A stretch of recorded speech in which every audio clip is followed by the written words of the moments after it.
awet ay transportasyon di prome motor ng di dos ng kuno sa própria expansão. É motor kita alrededor de 300 ton.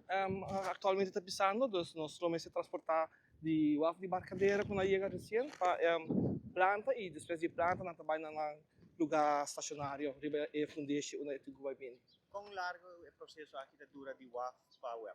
Well, actually, ao mainta trabalho na iniciar ontem 4h30, 5 contratista ng local para a preparação necessária.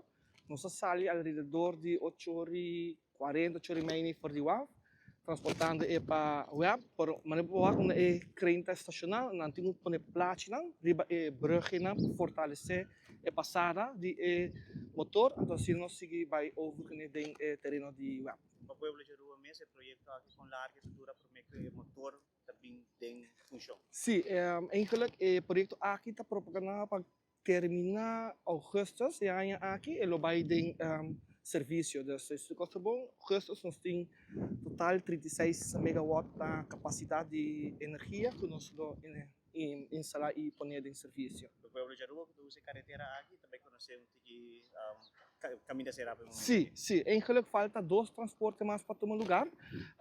Nós temos que trazer outro motor, então é dois generadores também, e esse é outro lugar de semana que também.